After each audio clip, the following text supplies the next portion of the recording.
All right, we're back, and this was a much requested training that actually came from our coaching team. So, you know, a lot of us, and I think all of us, myself included, have very important conversations with ourselves as we look in the mirror. And one of the biggest things that we are going to chat through today is really shifting this voice that we've really mistaken as like the truth to how we can replace, like, obviously be aware, but challenge, um, shift these thoughts, and also reminding yourself that there's a lot more here than just this pick apart. And I promise I'll probably chat, I promise I will chat. About myself too, because, obviously I am now like what? I think at this time, I should know. I think I'm like 6, 7 weeks post-comp, which is very real. And so, I've had my own journey even coming off of being like stage lean to where we are now. So I will share a little bit about that because I think it's relevant to this video. And even if there's moments where we're in good places, it's very real. Patricia may pop up unexpectedly. So let's go. Uh, let's go. I think the big thing that I want us to, oh, it's moving. It's doing the thing again. There we go. So one of the big things I want us to think about is this morning as you woke up, right? Before anyone else spoke to you, somebody already had, right? She noticed your stomach, she noticed your legs, she noticed the cellulite on the legs or maybe the arms. She reminded you what the scale said yesterday. She told you what you shouldn't eat, or maybe it's the opposite where you feel like, well, why does it matter? Maybe just eat all the things, right? Um, she told you there were people who looked better than you or you were behind. She told you to wait to lose weight before buying the dress or doing that thing that you have been thinking about. Um, she reminded you maybe of your past, who you used to be, right? She followed you into the mirror, to the closet, to breakfast, to your workout, to lunch. She followed you out throughout your day. Obviously, you know who this is. But the reality is if we pause for just a minute and say, hey, this is your inner mean girl. She's been sitting here talking smack to you your entire day. And what happens is a lot of times we mistake that voice as absolute truth just because we think it in our brain, right? Patricia, mine's Patricia. That lovely little chatterbox. Mine is very loud. She's very opinionated. She's very judgy. And, I love to name her. I know we've talked about this before, but I think there's such a powerhouse in naming her because it reminds you it's not you. There is this voice that's not yours. And the biggest thing that when we're meeting this inner mean girl and addressing her and confronting her head on, we're also going to shake things up a bit because we're saying, hey, Patricia, or insert, your name here. Um, you're not allowed to make these decisions anymore. You've been kicked out. And that can feel really challenging and a little bit of a fight because there's probably some of these you've said in the past, maybe even recently, or might even say in the future, where it's like, I hate my legs. I looked better last year. I'll never get there. I don't deserve those clothes. Like, I'm disgusting. I can't believe I ate that. I look huge. I should maybe skip dinner or I should maybe tighten things up. Like, I feel like there's usually like that piece where it's like, I need to go harder. I need to do something different is also really huge. These thoughts pop up, and especially surrounding our bodies where, it's real. And I think even more so as we look at like social media and even myself, like, I've even told my own clients, if you need to unfollow me because, when I was competing, I'm getting really lean and that is not serving you, unfollow me.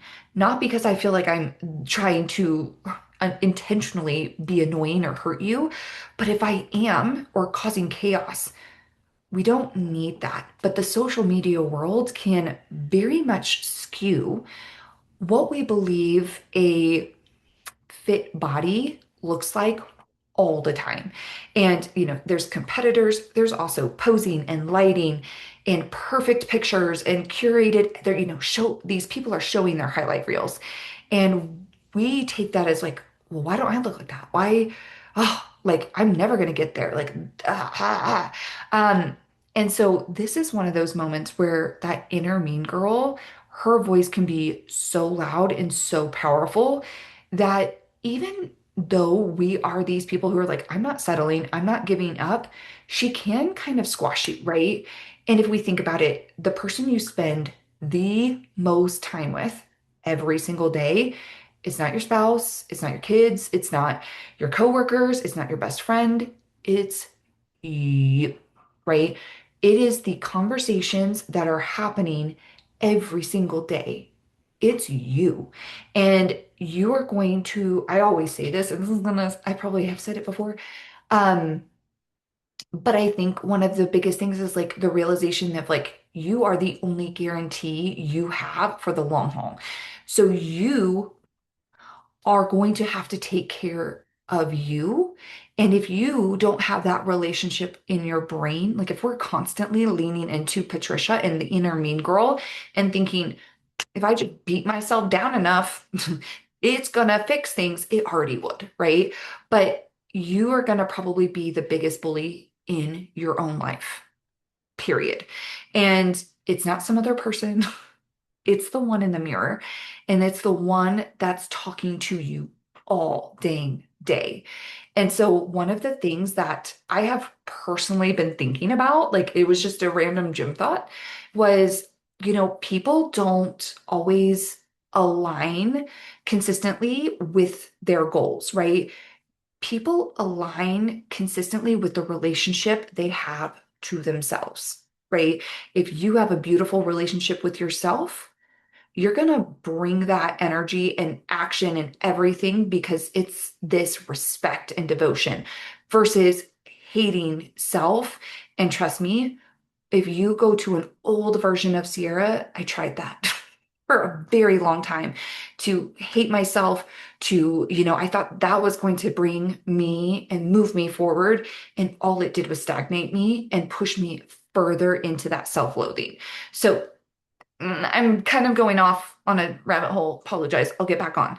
But you are the person who has the most thoughts and the most interaction with yourself of any day.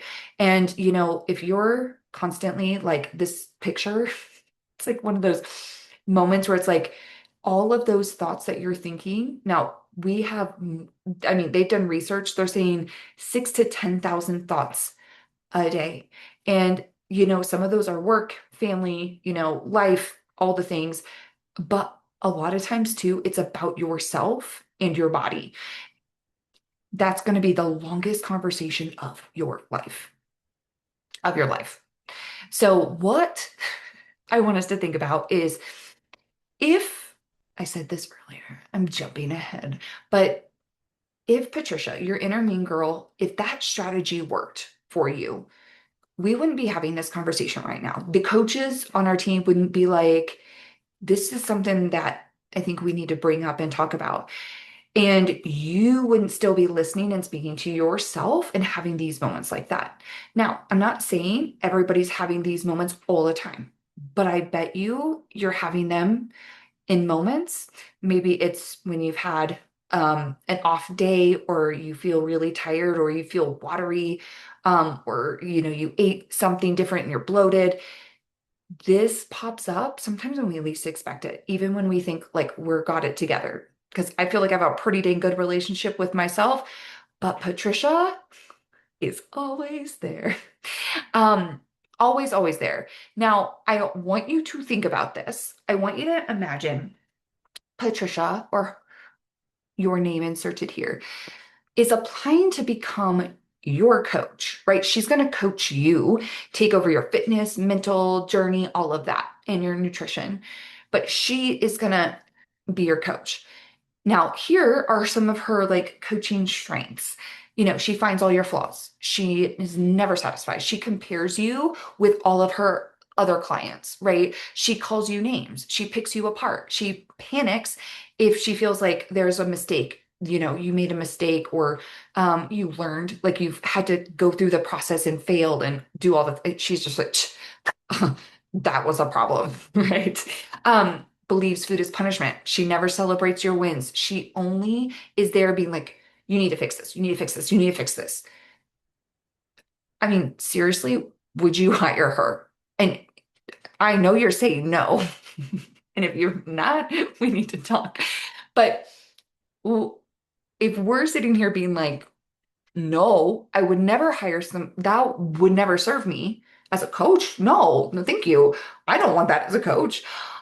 Then why does she have full-time employment over your thoughts about your body and how you show up? Like I'm sitting here thinking like she's literally like a little queen sitting in her throne and she's just like, ha ha ha. And we're just like, okay, no, negative. So why would we even allow this as our thing? So as I say that, Patricia isn't a bad thing. And I know I'm kind of almost being like, she's a little bit of a beast, right? But her showing up isn't a bad thing. And I know it can feel really uncomfortable. I know it can feel really challenging because she's not coming through saying the nicest things. She's not here to make you probably feel better, but she is popping up because she is protecting you. Her main goal is to keep you safe. I know we've talked about the brain, plenty of other presentations. Same here, right? She is designed to protect you and keep you safe, even if what we're trying to do is a good thing, right? So, this is one of the most beautiful pieces where we step back and go, okay, when Patricia like pops up, I see her as this like little like gnat, this annoying little like it's annoying. But I see her as like a moment to be like, whoa, Patricia's showing up. Why is she showing up? What is going on? Like, and I have an exercise later that like will address this curiosity piece. And why we want to do that is she is not just popping up unexpectedly. There is a reason that she is here. And a lot of times we kind of like dismiss that. And a lot of times all we need is a moment to pause, get curious, and we can start to understand there's a lot more here than just believing that thought that she's throwing out. Because Patricia, why she was built, right? Somewhere along your life, you learned how to talk to yourself. Now, it could have been modeled to you from like a parent or a guardian or a grandmother or, people in your a father figure. Like it's not just women, right? These people in our lives, it could have been a teacher, a coach. Um, Along the way, we've learned to talk to ourselves. It's Patricia has been built. She wasn't just like randomly just always there. Like as a young kid, I remember being like so free, right? So like, wow. I was like a little wild child. And then, the world kind of like put kind of closed that down. So, Patricia kind of learned that if you criticized yourself first, then that criticism could keep you safe. Like nobody else could. You had an opportunity to fix something before somebody else could see that something was wrong, right? I'm not saying it is wrong, but right? There's something somebody taught you, like that's go back to the worthiness training, right? That piece, it's like, ooh, like somebody along the way said, this isn't acceptable. So now it's like, ooh, I got to get it together. right? She's protecting you. Maybe it's like if you hated your body, you'd finally lose weight, right? And then you'd be in a body you loved. Now, perfectionism, right? Perfectionism is a mask, but perfectionism earned praise. You got rewarded if you did things really well. Maybe achievement to you felt like love. And so this inner mean girl, again, protecting you and control helped you maybe survive situations, right? We all want control. Same. Um, so some of these pieces, Patricia and the stories and all of these thoughts are coming from obviously the world and we're our experiences and all of that. And to even throw it here, it's like, throughout your life, she's evolved, right? As you were a little girl, it probably was a little more like I said, I was a little bit more like a wild child, and then life kind of like me.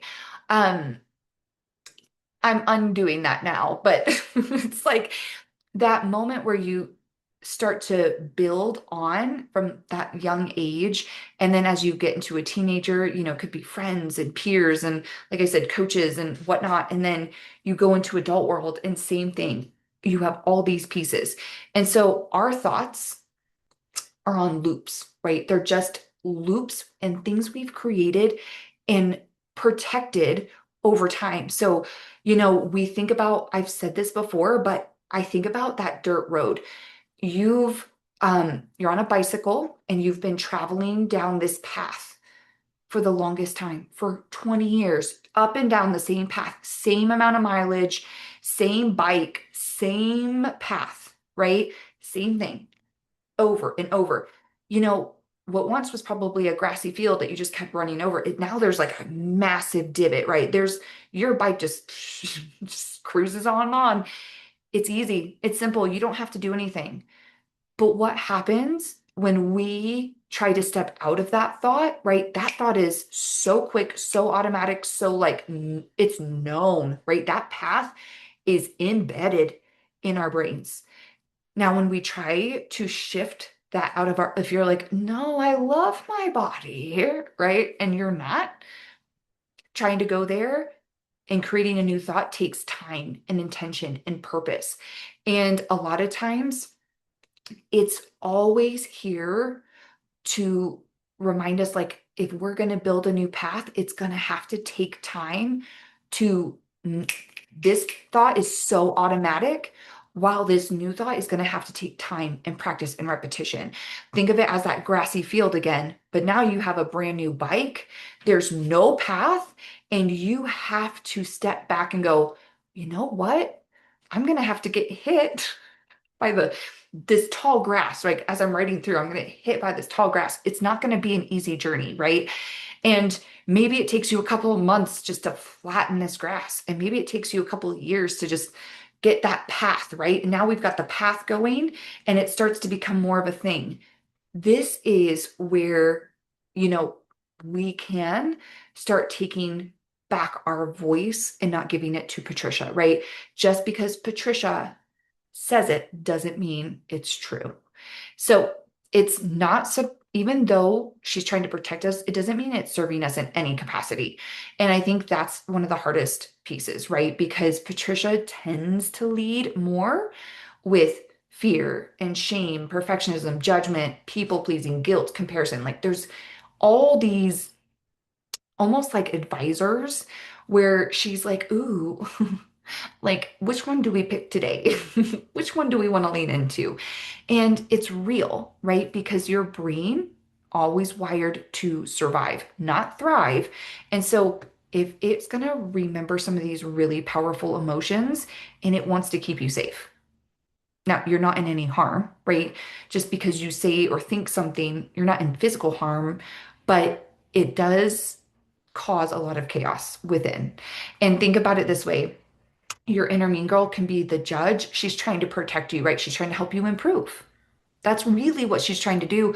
But she's using shame and she's using something that's going to stunt you and block you from growing. Your inner mean girl, the guardian, she tries to keep you safe, right? But safety comes with a lack of growth. Your inner mean girl, the perfectionista, she's going to pursue excellence at all costs, but she's never going to feel good enough. You've got the inner mean girl and the people pleaser, right? She loves to create connection and make things easier for people, but she self abandons all the time. And then you get your inner mean girl and the comparer, like she's going to help you assess where you belong and avoid judgment. But then on the other hand, it's turning someone else's story into evidence that somehow you're not where you should be, evidence that you're on the wrong path or you're behind.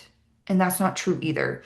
So your inner mean girl is trying to protect you. But even some of these, take a minute to be like, is there one or two, or maybe they're all of them, that you notice this is the inner mean girl that pops up a lot? For me, I can tell you as a recovering perfectionista, my inner mean girl is absolutely more of a perfectionista. She, especially even now, she still pops up and she has this like deep rooted, never feels good enough piece.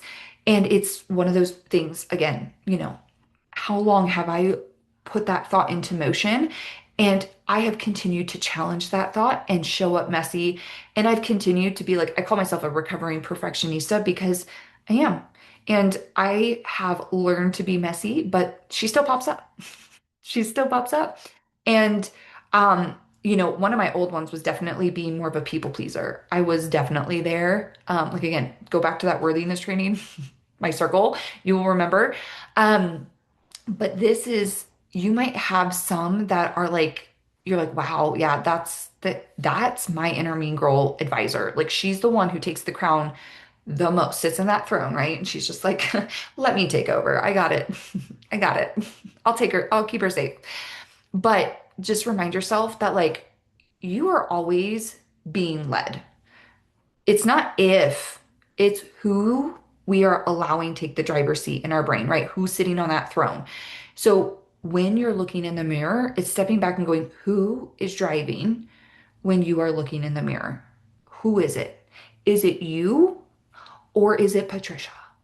And which one? Which inner mean girl is she? I think that can be such a powerful place because, like I said, we know she's protecting you, but it's almost like anytime something feels off, it's like pulling a fire alarm if there's burnt toast, right? We don't need to pull the fire alarm if there's burnt toast, right? No, no need.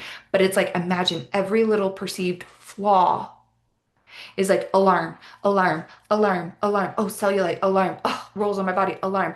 And of course, the more we are looking in the mirror and we immediately pop off a negative, you know where your brain is going to go? It's going to go to the negative and it's going to find everything. It loves to stay on the most convenient path. If you opened up the negative path, guess what? That's most convenient. That's going to keep us there. So then your body's going to respond to fight, flight, stress, freeze, a fawn.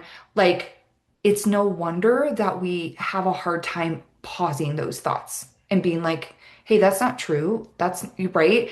We just immediately go into protective mode. That's what our bodies were designed to do. And like I said, she's protecting you from failure, rejection, disappointment, not being enough. But the good news is you are here. You can absolutely shift these thoughts. And we have the opportunity to unleash you and be that like wise woman inside of us that we know. That like not just know, but it's like you have that potential, you have that capability, and it's all there, right?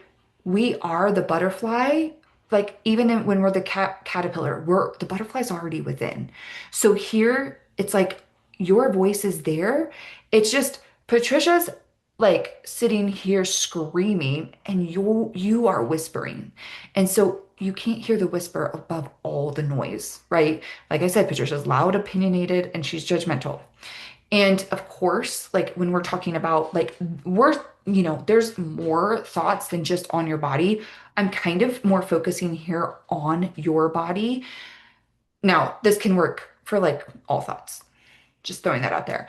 But the biggest thing too is there's mirrors in a lot of places. Like, so even in your world, there might be mirrors. Like, I have a mirror in my office that's just like right there, just right there. It's like a big closet. It's like a closet, but it has like these like the whole doors are mirrors, like they slide. So I have a right here in my office, boom. The bathroom, right? Your car has the little mirror. Your phone can be like, if you use your phone, like you've got a little mirror, right? You've got mirrors in the stores, in your bedrooms, at the gym. There's mirrors, right? And you're probably looking at yourself in the mirror. And sometimes it's like every mirror you have, and mirrors aren't bad, it's a conversation, right? That you're having. Remember the little bubbles everywhere? This is that conversation you're having. And mirrors don't create the insecurity. It's the conversations that are revealed that have been already there. They're already been planted and then they just start coming out. And what I want us to think about is with that, a lot of times comes this piece of like, but if I say this, it may change me, right? Like, if I use shame, then it will change me. And you might even be thinking, well, I have used shame and it has worked. It has motivated me. Yeah, it sure will. Sometimes for a while, not for the long haul, because shame is going to create urgency to take action, right? Which is great. Action is the antidote to anxiety. But, but it's not going to create sustainability. It's going to create the urgency, but it's going to crumble and fall. I promise you. And you probably can sit here if you've used shame in the past or trying to even use shame now, know that it might work for a time, but then you crash and burn. So here, it's like we use shame, we get the urgency to like take action, but we might see some progress and then it's like a whew, right? Where you're like, I don't know what happened. We do. We do know what happened. We are doing this out of like a punishment or because it's like if I don't improve this, then what? Right? Seriously, like what? Um, but what we want to do is come at this place with our thoughts and how we're speaking to ourselves. And not only how we're speaking to ourselves, but how we continue to make this internal world out of respect for your body, right? Because respect and leading from there becomes something steady that we can rely on, right? Versus like this urgency of like, gotta do it now, gotta do it fast, like everything's on fire and we gotta, let's go. But respect is going to create a very steady place, and that steady place becomes repeatable, right? And we do things. We do actions, right? We do, but we also say. We think and say things that we continue to repeat, and all of that will become our identity. Same thing, right? If I have back to this picture with like the urgency and shame, it's like I can do, right? In the urgency place, it's like I'm doing, but it's not necessarily something where I'm trying to repeat. I'm just trying to get it done as quickly as possible because I am in pain and I don't like it. But the reality is we're coming at it to a place where what identity am I shaping by saying these things about myself, right? Is that serving me in any capacity? Right? Is it maybe temporarily, but also no. Now, this would be one, maybe just like take a snapshot or a screenshot on your computer. Um, these words, this is not an extensive list. I probably could write more. But I think sometimes we use these like absolutes or these words that just take away so much power. Like the word should, right? It usually is going to signal there's some kind of shame and obligation that you needed to do, right? But it's not like, why should you? I've I've done that with clients. I'm like, well, wait. Why should you? Right? Talk to me. Because it's like, I choose to, right? I choose to do this. I choose. I always have the power, right? I don't should means I don't have any power. I choose to does. Have to, right? That's a lack of ownership. Now that's again doesn't belong to you. Again, I'm choosing to. I get to. Always. Well, let's be real. Is it always? Are you always, not making progress? Are you always, feeling fluffy? Are you always bloated? Are you always, we're overgeneralizing, right? Like, so it's sometimes or lately, never is showing hopelessness, right? We don't even have any optimism, hope. It's like, hey, I'm not there yet, right? I'll never get there versus, hey, I'm not there yet. Hey, I'm not there yet either. I've got goals. I'm not there yet. Um, just I just got, I just had 5 days of macro compliance. Whoa.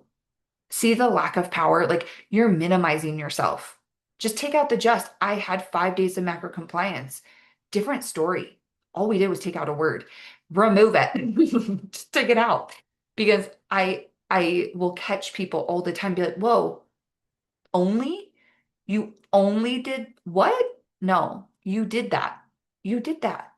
Stop taking your power away. Stop acting like it's this not enoughness, right? Can't. If you can't do it, well, then that's fixed. That's something that's not true. You can do anything. It might take more time. It might take a different strategy. I'm learning, right? I'm learning and I'm failing. And I don't see failing as a bad thing, right? Failing plants the seeds to success. I need to do this, right? Pressure. But it's also, you don't need to. It's like, no, this is my priority. I want to, I will do this.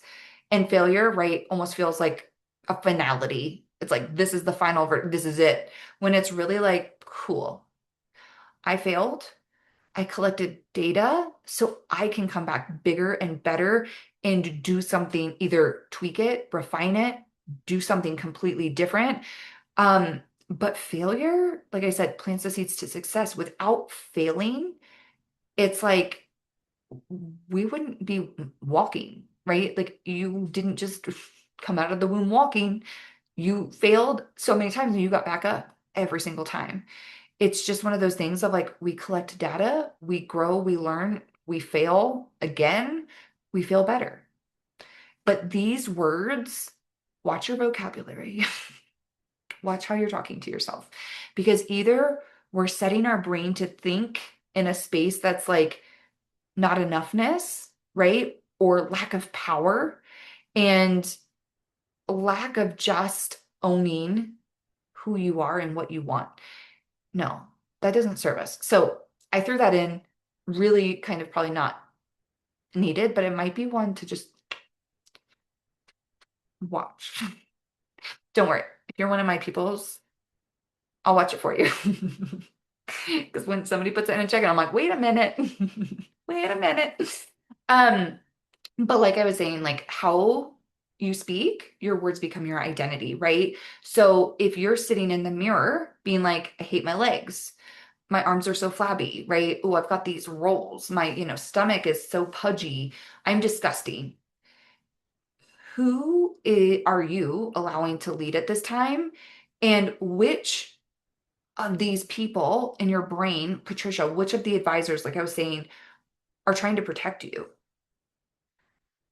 This is one of those places where, like I said, every time we're speaking and doing, we are creating that identity. And if we believe it, right, then we will believe it. And we don't have a ceiling on our limits. Like we are limitless and we can do anything. I truly believe that. Might take us more time, might take us a lot longer than we want, but we're going to get there. So this can be helpful. I don't think it's necessary all the time to just always have to go back and be like, where did this come from? But especially if there's some thought about your body that you just can't let go. And it is like, right? And it sticks with you. One, reach out to your coach. Two, what I would say is write it down. Write that thought, get it out of the head onto paper. Always, right? Always. You'll do a complicated math problem on paper, but when it comes to trying to figure out what's going on with your thoughts and emotions, we just let it fester in the brain. Negative. Get it out. I don't care if it's a verbal process, right? Or writing it on paper, but make it tangible, right? Get it out of here. Because if you don't, the brain's just going to be like, oh, we haven't dealt with this yet. So, like, I'm going to keep annoying you with it. Here we go. But a lot of times, like I said earlier, Patricia was built, right? So, where did you first learn this about your body, right?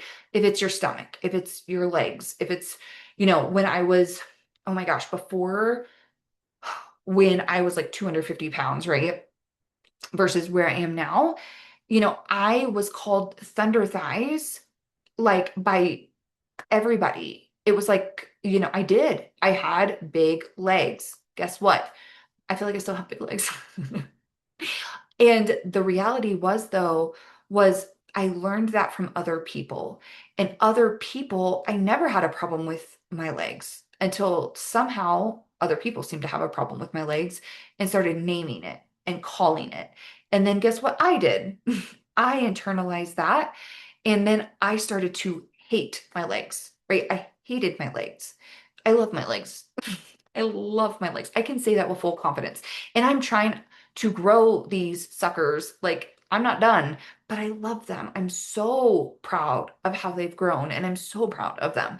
Um, but like, where did you first learn it? I can tell you, who benefits if I keep, like, does it benefit me if I keep leaving? Well, I just have these thunder thighs and like, I just hate them and I just don't want to have them anymore. So I think I just need to do more cardio, right? I need to keep do is that really serving me? Is that really helping me change me in my thoughts? No. I'm punishing my body. I'm coming back to that shame, right? I'm coming back to a place. And trust me, I did that for a really long time. I really tried to push into shame because I really thought that was going to work. But guess what? It didn't. It made it made me more fearful. It always did. Um, is it still serving the woman I'm becoming? No. Does hating my body serve me in the future? Because we think magically if I lose, 15 pounds, I'm just gonna automatically love myself. No, right? Because like I said earlier, yeah, there were times I lost weight. I know I've said this many a times, but I was really good at losing weight. I was awful at maintaining, right? Because I didn't learn the habits. I was always about the extreme. I was coming at it from shame and punishment and just, right, urgency. I wasn't doing it for like, why am I doing this? Why do I want this? What is the purpose and intention here for me, for the long haul? Um, and honestly, like something I like to ask myself, is this thought pushing me forward or pulling me back? I always like to think of like, you know, like a slingshot and or like a bow and arrow, but like think about it as like a bow and arrow with like no bow or a slingshot with no rock. You're just pulling it back. Is it really doing anything to propel things forward? Or are you just stuck? Like, are you just staying in the same place?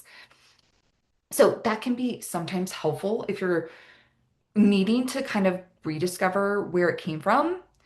I will be honest, do we have to do that? No. If you want to skip over that piece, you're like, I don't want to go to the past. I just want to move forward. Girl, then go. Just move forward. And we're going to come with some exercises here to help move you forward. And like, this isn't going to be one of those like one and done. This is one of those things that I truly believe will take time, especially if you've had, like I said, that dirt road and the thoughts. So, awareness, obviously, I'm sure you're surprised, is always step one, right?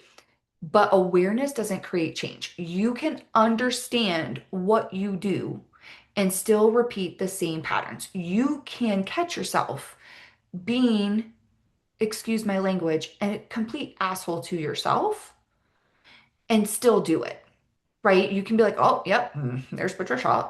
And then you just let her keep rolling, right? So the piece here is we need awareness, but we have to do to change, right? So remember this. Your first thought is always some kind of conditioning, right? That Patricia was built. The next thought you think gets to be your choice. Just because you think it doesn't mean it is true.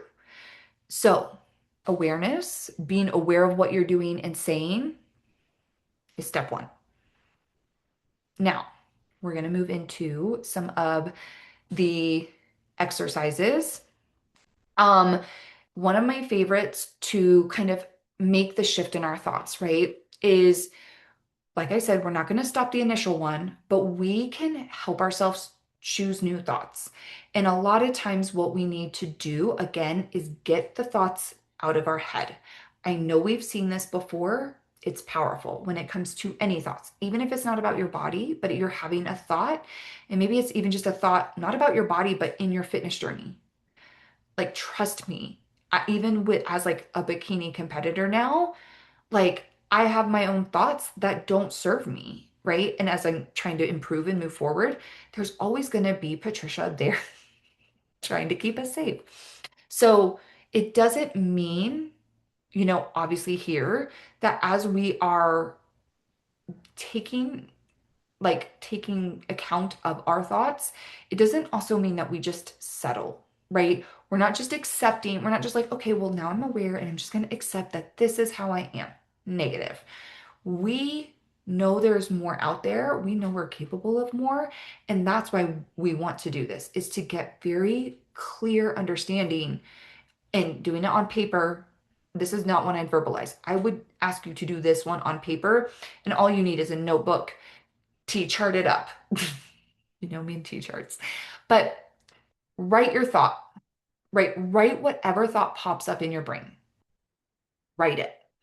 And then what we want to do is find evidence for this thought. So, for example, thought I hate my legs, right? The evidence I have was honestly like because my legs were big and people made comments about them. That's why I hated my legs. There was nothing else. Now, the evidence that I have against that thought, it took some time because this was so ingrained for so long that finding evidence, you're saying I have to find something against this thought that I truly believe. If you say I hate my legs and you have 100% belief in it, the evidence against it is going to feel really challenging. And that's okay. That does not make it impossible. Challenging just means we need to slow down and pause. And the first thoughts are probably going to be like, I don't know. I don't have any. That's okay. Sit with it. Sit with it. Because when you pause, I'm like, well, time out. What do my legs do for me? Right? I personally love to lean in to what my body does. It's been a powerful part of my personal journey, but I find, it's been proven through research, the more you lean into gratitude, the less you can be in like anxiety and nervousness and everything else. So it's like when you're in that gratitude piece, you can't be in the negative emotion, which is insanely powerful, right? It's not like some woo-woo thing. It's like, no, it's actually a power move. But for me, one of the things that like I loved about my legs, and I think it's why I know not everybody loves leg day, but I love leg day. Um, because I think there were two times where I think I just found like, wow, my legs are powerful. I used to do kickboxing, like a Muay Thai based kickboxing. And the first time I got to kick, I was like, I like this. Like kicking a bag. And then I got really good at it. And I remember my coach being like, I was in like a group class. It wasn't like a one-on-one thing. And I just remember the coach being like, you've just got a really strong, good kick. Like if use that, use that. That and my back, those were the two things. So when I stepped back and like that was evidence of like, how could I hate my legs when they're freaking powerhouses. Like they're powerful. Like they are thunder thighs. I love them. I actually love that word now. It has a totally different meaning though. The other one was leg day and realizing like, wow, my legs are incredibly strong. Like I could see them outside of just how they looked, but for what they were literally doing for me. And then as I started on that pathway, right? Like once we get on a pathway, it's like starting to become easier to find things. Then it was like, oh my gosh, you know what? I also love that my legs will just dance with me or like my boys around the house, right? I love that I love walking. Walking is one of those like therapeutic, like I truly believe in the power of just like getting outside and walking. It just like it's like an exhale. Seriously. The thought just I those are some powerful legs, right? They're amazing. They're moving me from place to place. They're taking me, they're dancing, they're holding, they're carrying, they're lifting so much weight.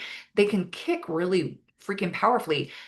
This is evidence that my thought of I hate my legs isn't actually 100% true. And when we can start creating that little bit of a break in the story we've told ourselves, it gives our brain space to now be like, well, when that thought pops up, it's like, well, that's not totally true. I don't totally hate my legs, right? Totally different than I just hate my legs. Absolute, right? Absolute. And if only I could just lose the fat on my legs. Whoa, no. Here, all of what I just said, starting to break down that thought. And then we can reframe. That's where we get the most powerful part is the reframe. So the next exercise is taking that T chart and being like, okay, instead of going to a place of like, okay, I hate my legs, because that's going to be the initial thought, right? We said there's going to be an initial thought. You look in the mirror, you see your legs, and immediately brain's going to be like, I hate my legs. Right. And you might say something different. It might be like, I hate the fat on my legs. I hate the shape of my legs. I don't like this or that, right? There might be more specific, but what we need to do is we need a thought that is believable and attainable always, because we are not going to replace a negative thought with a positive lie, right? Which is what a lot of times we do. Like I can't go, and I didn't go from I hate my legs to I love my legs. I got there over years and time, but where I had to be was we're not sitting here trying to fake it. Like, oh, I love my legs and think it's going to just magically make me love my legs. Actually, it's going to push us further into that negative zone. So what we're doing is replacing an automatic thought, right? That automatic attack on self with a believable and respectful truth. So example, I hate my legs. That's Patricia, right? That's not you. That's not who you are. That's not who you want to be. That's not your becoming. No. For me, what I had to go to was I had to create a very neutral thought. So instead of I hate my legs, it literally turned into no, I don't hate my legs. I have legs. And I know that probably sounds weird and silly in some aspects, but the reality is I did have legs. It's a truth. It's believable. My brain cannot reject that I have legs. Check. I do. Last time I checked, I had two legs. Now, the cool part is then I started to say, when that popped up in my brain, right, the mirror, and be like, no, I don't hate my legs. I have legs. And these legs have, carried me through every chapter of my life. They lift heavy things in the gym. They allow me to dance in the kitchen with my kids. They take me from place to place. They remind me how strong I am. Um, that's you speaking. And again, if we do Operation Look for Hearts, if we are finding and telling our brain to find reasons why our legs are more than just how they look, your brain will find evidence if you tell it to. And the more you look, the more it will bring up. And so this piece for me, it started with like, yep, I have legs. I don't hate them. I have them. Now, I'm not saying that has to work for you. We have to find a thought that is believable for you. And sometimes that can take a little time. And I get sometimes we're like, I don't want to take time to do that. But is it worth it to take the time to do and find the thought that will stop beating you down? Right? If this is a thought you keep having about your body, yourself, is it serving you in that capacity? Probably not. No, it's just not. Take out probably. No, it's not. Now here's some other ones. Um, Let me see. I feel like it jumped. Yes, it did. Sorry, I don't know why it goes so slow. I've tried to fix this.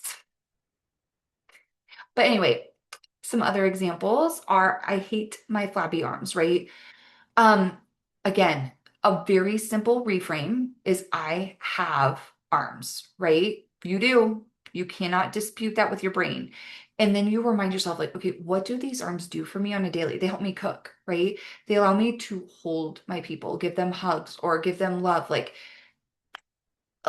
how incredible is that that we get to have that kind of connection because of our arms? Like to me, the power of a hug when you get a really good hug, or even just doesn't have to be like a really good, but when you've had a really good hug, you're like, oh, like your arms, right? We're a part of that.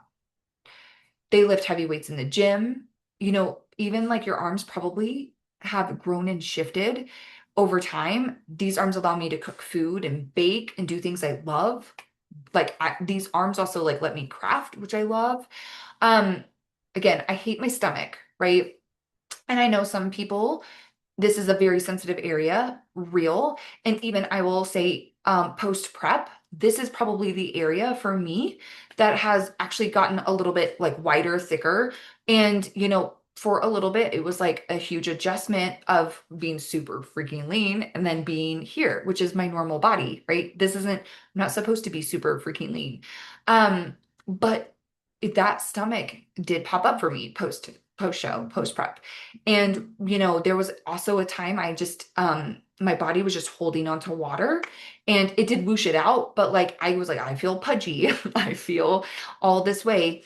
And I always lean into gratitude. And even when I was like at my leanest in prep, I always was leaning into gratitude for what my body was doing. I still do that now. I did that when I was, like on my very, very beginning of my weight loss journey and have ever since. And what I remind myself with my stomach is like, well, I have a stomach. Like, and this stomach carried my babies. And this stomach also like grew a human. Like this stomach, I mean, it did not, I know it's not in the stomach, but like we know as a woman, what like our stomach expanded and grew, all of that. Um, this body birthed, two humans. The stomach allows me to digest body and help my body feel good. That's not nothing. And then you say, like, I'm stuck. My body won't change. No, my body has already shown me how much it can change. I know I need patience and time to keep growing this body and keep my habits consistent. I also know that my body is pushing. And there might even be opportunities for me to continue to push myself and grow. My favorite one is loose skin, right? Because I know a lot of women struggle with this. And, as somebody who was 250 pounds and was stage lean, I do have loose skin. I do. And that's not something I can control, right? That's not something I can control. It's going to be there, period. Right. And for me, now I know for some women this does not work, but like loose skin for me has been proof that there's no more fat there. And of all that I've accomplished, because at one time, that skin held a lot of fat and looked very different. And for me, that loose skin, also babies, right? My stomach has loose skin. I had two beautiful babies, and this body allowed me to do that. And that loose skin is a reminder of that power because being a mom, being able to birth children, that's a power, right? And even if you have loose skin and didn't have babies, your body went through that change. How freaking powerful is that? You could still have fat there. Is that really what you want? No. And for me, and I do, like I said, even like I have loose skin. I see it as this really beautiful opportunity of like, cool, well, then I'm going to grow all the muscle I can to fill that loose skin. Because why not? Because I can control that. Now, I can't control how fast I can grow this muscle, right? But I can lean into that to have less loose skin, right? And maybe one day I feel that's my goal. Just, I'm going to keep working until we can see if that can happen, right? Not yet. It just hasn't happened yet. But just build so much muscle that I don't have any loose skin. And it's funny being around competitors, and I'm speaking about competitors. I know we're not all competitors, but this space of other competitors, even though, like I said, I obviously had a different journey than a lot of the other people stepping on stage. But these ladies also had loose skin who weren't like coming from like a massive, you know, journey. So we all have a little bit of loose skin, right? And this is again where like social media and the world can almost like skew like, no, she doesn't have loose skin. Yes, she does. She probably does. And that's okay. Like loose skin is not this evil thing. It's just a part of our story. And like I said, this has worked for me. That might not work for you. And that's okay because I know I'm giving these examples, but I'm going to keep saying it, we have to go back to what is the thought that's going to be doable and believable for you? Because just because that works for me doesn't mean it will work for you. But like I said, leaning into gratitude works. So start with something simple, believable. The more, even if you can just take out the word, if you say hate or like I am disgusting, we need to take out the negative word. So instead of I am disgusting, I am insert your name. When I hated myself, it was, I was like, I hate myself. And it was like, no, I am Sierra. Because I couldn't, no, I am. This is me. But if you can start pausing and recognizing all that your body does for you, this is a huge power move because you're teaching yourself again to look for the things that your body can do outside of just how it looks. And that's coming from a place of power and respect versus shame. And not that we can't, again, not saying, because like I just told you, I'm gonna keep growing my body and putting on more muscle. Get game like right now, I'm in bikini athletic, and the next like category with like more muscle is fitness model. I want to build into fitness model. That's going to take me some time. But like, okay, we're going to build muscle. Let's go. So, lead with respect, right? Respect comes first. And how you talk to yourself every single day, that's going to dictate how you feel, how you show up, and how you pivot through life, period. Right? And respect and leading with that is going to have results that follow and stay and continue and build. And I think when we lead with fear, shame, disgust, yes, we get urgency. Yes, it can feel like but then we're doing things that are like almost against our body. It's almost like a dissonance. Instead of being like one and connected, it's like we're fighting it. Instead of being like, no, this is my body. This is the one that God gave me. This is it. How am I going to push through it? Right? How do I use this and better it little by little because I respect it and I want to respect it, not just treat it like it's like some evil thing. Um Anyway, when doubt arises, you know this. Action is the antidote. Like the doing and speaking to yourself is the becoming, right? The doing and speaking to yourself is your self belief. The doing and speaking to yourself is your self trust, right? The doing and speaking to yourself is your self confidence. The doing and speaking is you, it's your identity. And what you're saying about yourself, your body, will bleed into other aspects of your life, even if we don't mean it to. And so, again, like you're not going to just affirmation your way. I love affirmations, I'm so for them. But if, again, you're trying to affirmation your way and it's too positive and it's not, your brain's going to immediately reject it. But they're great when used appropriately. I'm a big fan. But confidence comes from receipts, right? It comes from your evidence that of what you're doing and saying. So keep that in mind that you're doing your actions and what you say to yourself matter so much more.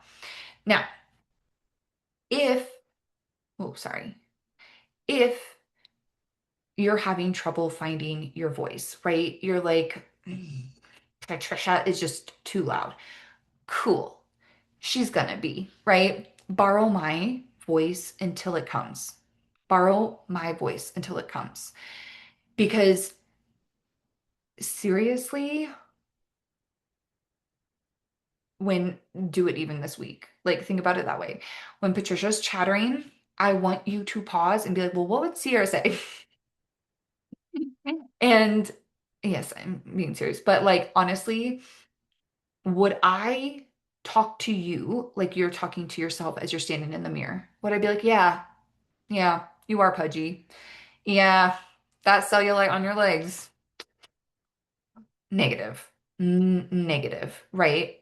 Never, never. Now, I'll be real and honest, but I'm never going to be just a complete. Why would you do that? How is that serving you? Is it serving you? So borrow me, right? Borrow my voice. So if you want to talk like me, this is where we would start. So write these down. Seriously, write these questions down, put them on a post-it note, put them in the note section of your phone, put them like on your desk, put them where you need them. Put them on your mirror in the bathroom. But when you are being in that space, especially like I'm thinking like check-in day is probably one day that I know people are obviously looking in the mirror. You're about to step on the scale. You're about to do all the things. And you maybe look in the mirror and you're like, oh gosh, I look fat today, or, I'm disgusting. And that thought pops up. I want you to pause and be like, whoa, whoa, girl, how are you, girl? How are you? Like, genuinely. I'm just asking how you are. What's going on? Because something's going on. The next question I would ask you is like, what do you need right now? Like, what do you need right now? Do you need peace? Do you need calm? Are you super stressed? Like, do we need to like pause and slow down for today? Like, what do you need? And then ask yourself, how can I help? Right? How can I help myself? What can I do to help get what I need? Maybe it's asking for help, right? You're overwhelmed. Okay, cool. You need help. Okay, who can we ask for help? Right? I want you to borrow my voice and talk like me to allow yourself to have that compassion, right? Because that inner mean girl, again, that beat up sesh, if it was gonna work, it would have already worked by now. And this is that place where we can always get in this space of like, talk to yourself. Like it doesn't have to be my voice either. If you're like, I don't want your voice. Cool. You can talk to yourself like you're talking to your best friend or your child or your spouse. Um, Talk to yourself like you talk to somebody else because you would never speak to them how you speak to yourself. And asking these questions, it's like be real with yourself and really take account of like what's going on in your world. And then what do you need? Like, I know I kind of already went through that, but like check in. What do you need? What do you honestly need? Even if it feels impossible or non-attainable, write it down. And then how can we help, right? How can we take a moment to say how we can help you achieve this? You achieve this, right? So those are my favorite three questions to ask. They are powerful. Now, the last activity or exercise that I'm going to lean into, for the record, you don't have to do all of these. If there's, you can do some of these over time. And there might be some activities you're like, I don't really want to do that. Cool. Guess what? This one right here is probably the one, maybe. I'm having a hard time saying that because I'm like, these all kind of bleed into each other, in my opinion. But this one, I think, is a really powerful reminder. And it's something that like you can especially like read through before you step on a scale or read through when you're having a bad body day or things like that because we're all going to have days where maybe we're like like I said that day there's a couple days that I was like I could tell and I knew I was holding on to water. I just knew I was. Yeah. It wasn't even that I was like, ugh, but immediately I was like, Patricia was a chatterbox. She was being ugly. She was being ugly. And I had to pause and be like, wait a minute. Why is Patricia showing up? Right? Why is she showing up and get curious and all of this? But I also leaned into a lot with gratitude and like reminding myself who I am too. So this exercise, I call it I am, but what we're doing is we're getting into the nitty gritty of just who you are outside of your body. Because one, we know we can change your body. Like, for the record, we know we can change your body. We know we can use nutrition and lifting weights to change the shape and change how you feel in your body and all of that. But I promise you, it's not that changes you. It's you. It's the person that you became, the struggles you had to overcome. That's what makes it really powerful. Like it's not even for me, like the stepping on the stage. It's not about stepping on the stage. It's who I became along the journey in prep and what I learned about myself and how I grew. And I think that piece can be so missed. Um, and it's like this becoming of who we are. So, anywho, before I go on a tangent, back to the I am exercise.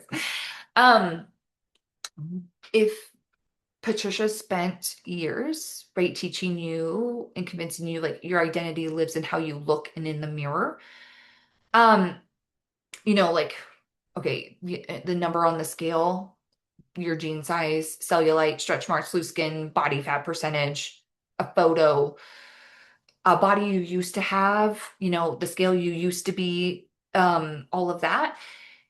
This is one of those things that we want to pause and take note of the like these are things that are not you, right? There are things you may have. You may have some of these, but they're not who you are. And that's a big difference because it's like you have a body, you're not you are not. You are a soul. You are not your body, right? You have cellulite. You are not cellulite, right? That's not an identity. You might have a hard season, but you're not a failure. Like you might have stretch marks, but you're not in a space where like your body is ugly, right? You may have emotions, but you're not your emotions. Patricia can sometimes confuse that, right? It almost feels like, well, I'm just this, and this. So what I want you to do, come back down. Um, Pause this video even now, or maybe in like even a couple of seconds after I go through the next slides, but pause it and just do it right here, right now. Like do this exercise on as you're watching this, if you're watching this. And you need a pen and paper. Do not try to just do this in your head. Pen and paper. Get it. Um, I want you to complete this sentence, and I'll give you more context. So maybe not pause the video right here, but wait. I want you to complete the sentence. I am blank, right? I am blank. And what I want you to do is I don't want you to overthink this. I don't, whatever pops into your head. Write it down. This is not some like don't question if is this the right thing to say. No, oh, if it popped into your head, there's a reason. So what I want you to do is complete that sentence. I am. Like I said, you're allowed to write anything, but not how you look. Like I don't want you being necessarily like I'm skinny, I'm fit, I'm attractive. I'm not saying that those things aren't true because they are. And if you want a separate list that you want to put that somewhere else, because that is something you believe, beautiful. What I want you to do is tell me who you are, not what you look like, but who you are deep down. Because I want us to look at our self and our identity outside of just our body, right? So I'm going to give some examples. So here are some examples that you can maybe borrow. Now, this is not an exhaustive list. This is just not started. But what I want you to think about is things like I'm resilient, I am brave, I'm compassionate, I'm a hard worker, I'm faithful, I'm a learner, I'm creative, I'm persistent, I show up, I never give up, I'm kind, I'm generous, I'm disciplined, or I love the word I'm devoted, or I'm aligned. I didn't put those on there, but those were popping up. I like to say I'm devoted instead of disciplined because devotion is like a pure love for yourself, right? Versus discipline sounds like a punishment sometimes. Um, I'm learning, I'm becoming, I'm trustworthy, I am growing, I am strong. There's no wrong. And if there's other things you thought of that like are your identity, put them down, right? Put them down. What I want you to do is get about 20, right? Um, See if we can get like 20. And if you're struggling, I want you to think about it this way. Write down what's popping in now. If you get 5, beautiful. If you get stuck, don't feel like it's something that it's like, well, I don't have 20. There must be something wrong, right? It's like, no, our brain just needs to pause and take an opportunity to think.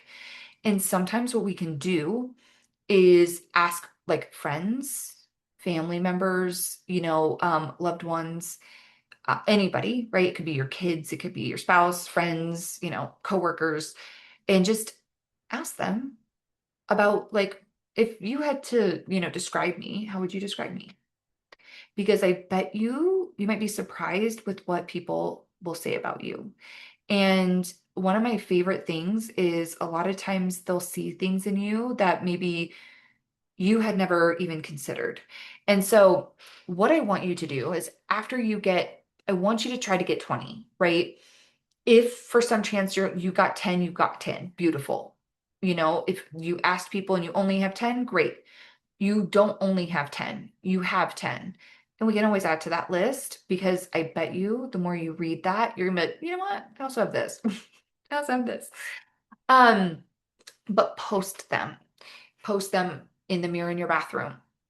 Put it in the little mirror of your car, right? Or maybe it falls out at you, right? Like I get that mirror's kind of tiny, so it might be hard to like see yourself. But let it be like one of those little things that you write down and like it falls out and you just be like, oh yeah, oh yeah.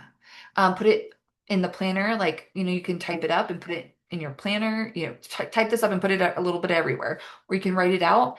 Um, Put it on a post-it note on your desk or on your computer where you can see it because it's a beautiful thing to remind yourself every day who you are, especially if you are struggling to stand on the scale and do your measurements and check in.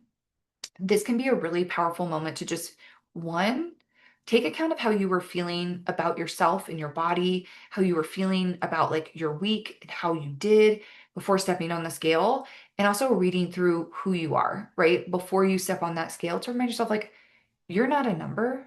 You're not defined by that number or a measurement of your waist or the cellulite on your thighs. Like, what?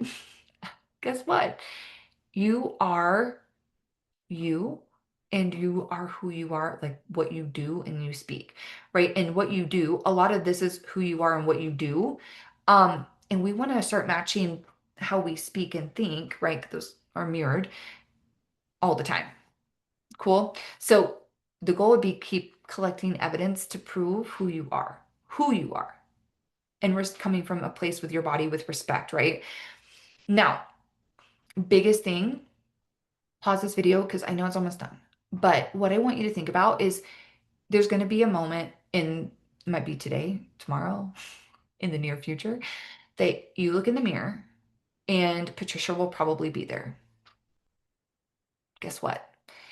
She'll have something to say, but we don't need to panic because Patricia is not going to disappear. I think we want her to. I think deep down we all were like, it'd be great if she just left. Well, guess what? She's never going to leave, right? She's going to be there. She was built. She's there to protect us. She serves a purpose, even though she won't always serve us. But we want to start working to catch our thoughts, challenge them with that T chart, and start reframing them and start replaying those new stories, right? Instead of I hate my legs, when that thought pops up, it's like, no, I don't hate my legs. I have legs. Nope, I'm not an idiot. Nope, I'm just a human who makes mistakes. Oh, nope, I don't need to be perfect. I just need to take action. Nope, I don't have flabby arms. I have arms, right? And remind your body of what it can do because underneath the criticism, the diet, comparison, the disappointment, it's you, right? There's you. And that you, like we said, the butterfly is always within. She's patient, she's wise, she's compassionate, she's strong. She's that list that you just wrote down, hopefully. She doesn't need to be perfect, right? She simply just wants you to fight for you instead of fighting against. So when you stand into that mirror, have your list posted and take account of reminding yourself like you have this body that does amazing things for you on the daily. And I mean that so sincerely, and I can get super weird with you for a minute, but I think about like the things we don't think about and we kind of take for granted in a way. But like when you're sick, your body is literally in there just fighting for you, right? Your body's literally attacking this virus, and we're just like, I'm sick and I hate it, and right, but your body's like fighting for you. Um, you breathe without a thought. Although sometimes when you start thinking about it, you overthink your breathing, right? Um, your cells are creating new cells in your body every day, right? Your um, body is sleeping and recovering you so you can show up and do all the things you want to do. Your body is breathing air into your lungs, pumping blood to your organs to keep them alive, to keep you alive, to get your brain right. Your body is doing all of these amazing things all the time that we don't think about. I mean, I do, I guess. Maybe it's just me. But when we can pause and be like, yeah, I do have this body that I'm not saying, and you might be in a place where you're like, yeah, I have an amazing body because I feel like I have this amazing body. Do I still want to grow it? Yeah, absolutely. But do I also believe that like I have this amazing body that does amazing things? Yes. And also, if you're not ready to say, like, I have this amazing body that does, I have a body, right? Take out amazing. I have a body that does amazing things for me. Or if that even feels too much, I have a body that does things for me every day, right? If we need to take out all the positive, we just made it neutral. I have a body that does things for me every day. Check. Yes, it does. when we're growing, when we're shifting, and even when we want to change our bodies, there's nothing wrong with that. I'm obviously, obviously, I'm a bodybuilder. I love it. I want to keep growing. Um, but the real work is the shift inside. The real work is done out of, to me, love and respect. And shame will work until it doesn't. And then we still will stay in that frustration zone and we'll just keep trying to hate our body to try to make it better. When the reality is like when we respect it and we show it that respect, to me, it will eventually grow into love.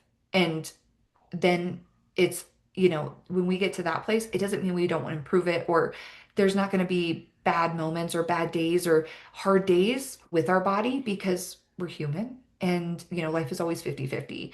But it's such a beautiful moment to remind yourself, like, not just how amazing you are as a person, and also how powerful your body is outside of what it looks like, what it's doing for you, how it's showing up, and how it keeps showing up. Because, gosh, like you think about all the crazy things women go through, pregnancy, I mean, we like when we're younger, we got our cycles and then we, if you've been in maybe you haven't done like had a baby or anything like that, but we go through menopause and perimenopause, and your body continues to fight for you, even though it feels like sometimes, like we said, signals, it's all communicating with you. It's always trying to communicate. Um, but how amazing is it that our bodies can go through so much change and keep changing with us and for us and working for us. And it's just such a powerful thing. So the butterfly is already within. And we just have to start challenging some of these thoughts. And like I said, it's one of those things that, I know sometimes this can be a touchy subject. And I am always open, to chat through some of these pieces with you. If you're trying to figure out a thought, you're like stuck, you are never going to bother me if we want to like bust through a thought or reach out to your coach because these reframes, like I said, they're very individual. What works for my brain is not going to necessarily work for your brain. And where my brain is now versus where my brain, although I can tell you, I've been saying I have an amazing body that does amazing things for a long time now, for a long time, years, years. But it took me a while to get there. Because, like I said, I hated my body. I was very ugly, and there's still moments I'm ugly to myself, but I catch it. I don't just allow Patricia to run rampant and control the thought train like I do. And you do as well. And I hope at least your homework is do the I am. If you didn't do it already, do the I am and keep taking opportunities to challenge these thoughts because, again, that first thought is just your conditioning. The second and next thought we think with that reframe is our power and choice. And the more we feed that, the more we're going to hold that space and respect our body and also start to see it for everything it does as we continue to grow and change it. So I will stop. I feel like I'm on a ramble sesh. If you've got any um, future trainings you want me to do, just post it below or shoot me a message. Um, I'm excited to see what we want next. Have a good one, and we'll see you next time.